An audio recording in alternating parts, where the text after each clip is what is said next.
Tonight's conference provides an opportunity for discussion and for all the people of this area to have their say on the challenges we face, and who better to help formulate solutions than those directly affected by the border. I hope you enjoyed tonight's event and that these important discussions will continue long after the curtain has fallen this evening. I'd like to welcome our chairperson for the night, our local MP and one of the MLAs representing this constituency in the Assembly, Mr Conor Murphy. So we'll try to keep it moving as swiftly as possible, and we hope that you enjoy it, are informed by it, and go out of here with more thoughts in your head about some of the issues that have been raised here. So without further ado, I'll introduce our first speaker. It's Martin McGuinness, MP, MLA, Deputy First Minister.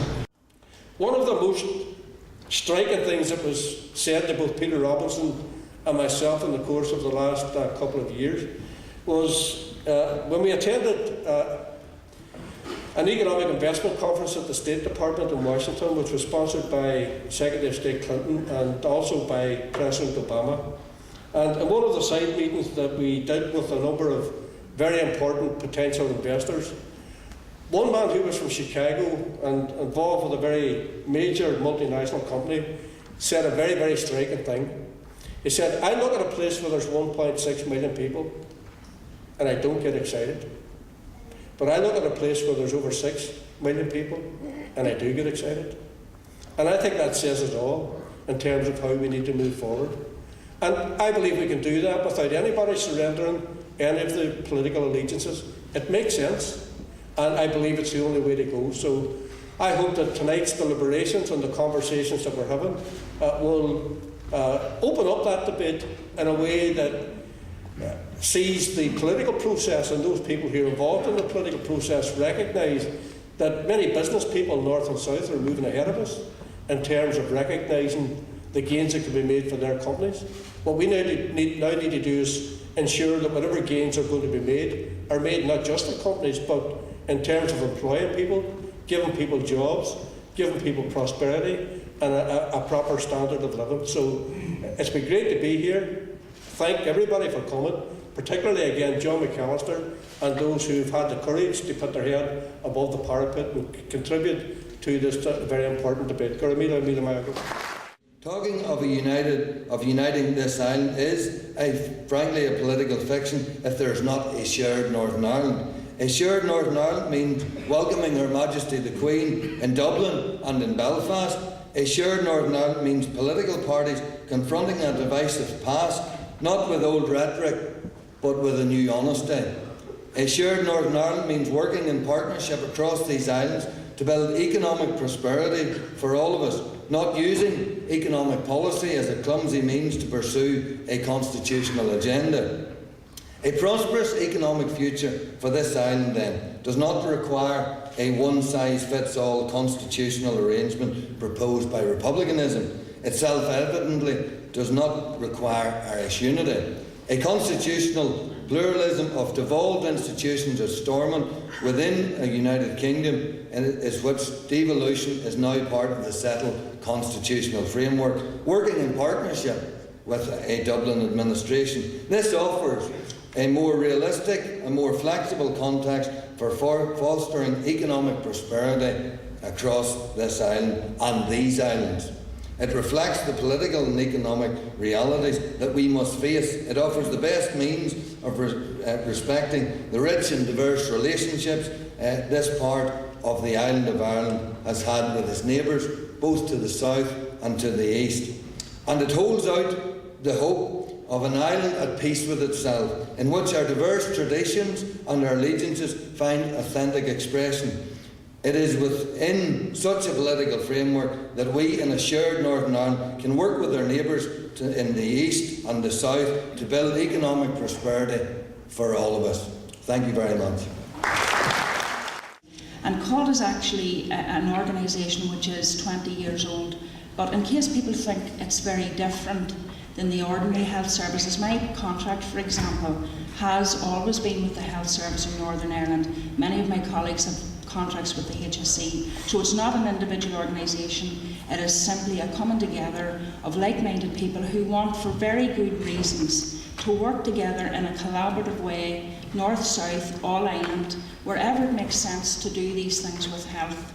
And I think you'll agree, in a very sparsely populated area such as we're in at the moment, we can't afford to duplicate services. We can't afford not to take advantage of economies of scale. So we were very, very fortunate in that the two departments of health asked COG to become the delivery agent on a €30 million project. It's one project that's divided into 12 strands, and because of the shortness of time tonight, we can only really talk about acute, but there are 11 other very substantive projects. Just following on really from what Bernie has said, I'm the acute project programme manager, and just a very quick snapshot of the projects that I manage are ENT, vascular, urology, ophthalmology and oral maxillofacial.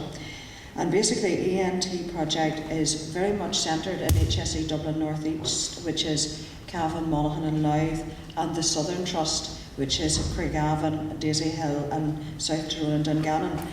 We started off in 2009 with about 4,000 patients waiting in the Cavan, Monaghan, Louth area, waiting on their first ENT outpatient appointment. Now we've started our service up in Monaghan with the consultants travelling from the Southern Trust, so that they deliver a very local service of outpatients and day surgery there.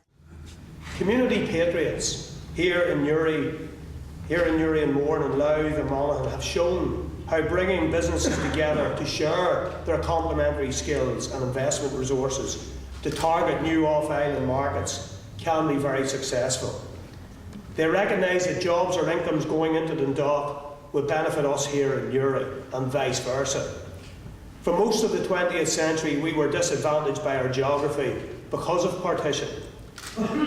Today, freed from just some of those past barriers, the hugely successful Flurry Bridge Business Park, for example, a partnership between people here in Newry and South Armagh and the Louth County Enterprise Board, it shows what can be achieved. The Memorandum of Understanding referred to by the Mayor between our council in Newry and Mourne and Louth County Council, which is a first in Europe, to share services where it makes sense. This has to be the way of the future. We can't afford to continue with back-to-back development and duplication of effort.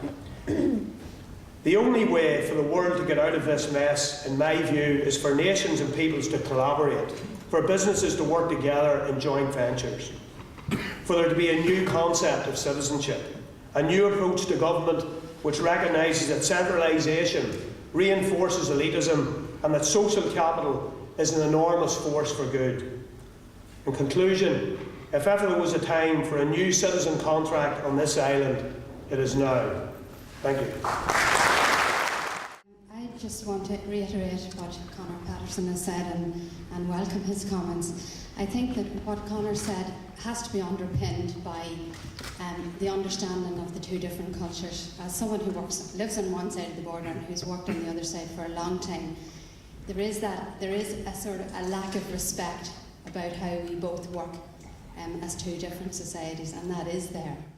For those of you who don't know what we do research, we give support to organisations, local authorities, individuals who work and live on either side of the border, and we try and focus on, particular in terms of public policy issues such as education, health, the economy, ICT, etc., and citizens' information. Some of you may have used that in terms of inquiries about your rights as workers or people living on one side and working on the other side of the border. And what I would say, given that there is this consultation just beginning on the programme for government, is that it does need to include targets and timetables and responsibilities. Somebody said at a conference I was at the other day, if there's nobody whose job it is to implement the cooperation, it isn't going to happen. And especially now with the kind of retrenchment back into people's kind of jurisdictional and departmental silos, it's really important that those things be embedded and enshrined and set out very clearly to make sure that the aspirations about cooperation and collaboration are actually supported by money, by resources, by responsibilities being designated. So I think I've probably used up my time, and you've been kept here very late. So I'll leave it on that note and just say I hope everybody will make their voices heard and ensure that, whether it's a stepping stone or accepting of the jurisdictional boundaries, that people do make their voices heard to ensure that their needs are reflected and that those things that can be delivered and should be delivered on a cross-border basis, especially in a region like this, to assist people living in disadvantaged and isolated and very often rural communities are actually met. And we should stop blinding ourselves to the obvious policy failures and the inbred reluctance of our two administrations to grasp the benefits that would flow from the recognition that, for better or for worse, the economic futures of North and South are closely intertwined. We live in a hostile and competitive world, and ducking this economic challenge is no longer an option. Debates on the future legal and constitutional character of our island are longer term. They've raised their head this evening. But I don't think they should disrupt the process of economic development of the island within the EU, which is a much more urgent short-term need and should not be disrupted by these debates. Mutual benefit is the theme of this conference, and in my opinion that is an essential component of genuine cross-border cooperation and development. My organisation, the East Border Region, is a genuine, truly cross-border organisation which was established in 1976. And the reason that we have survived despite many difficulties and challenges, not least the Troubles, is because members of East Border Region genuinely believe that the work which we do benefits the people, both north and south. The current programming period has demonstrated that the centralised approach does not work. Interreg 5 will be the single largest amount of money available for cross-border economic development. We have the track record of delivering to the people within the region. We know the needs of the regions. Indeed, we consult on a regular basis. So we sincerely believe in the concept of genuine cross-border cooperation, which benefits all the people of the region. Help us to get back to basics, addressing cross-border need in an effective and efficient manner. We're ready and willing, so give us the opportunity. Thank you. And while Newry seems to be benefiting at present, I believe a more concerted effort should be made to amalgamate various bodies and institutions, which would lead to a more sustainable trade north and south. It can be seen there is an effort to create partnerships in trade, facilitating businesses working together north and south, encouraging, giving advice and supplying funding. Funding exists for businesses to export products or services from north to south and from south to north. In my opinion, this seems to be selling local businesses a wee bit short. Again, in my opinion, it would be more logical to pool resources and compete internationally. Wouldn't this be a more beneficial and long-term proposal for businesses north and south? This is what I've experienced over the last 5 years. I'm not an expert by any means, but as a person whose main role in this business at present is to drive sales and, just as importantly, cut costs of production by whatever means possible, it seems logical.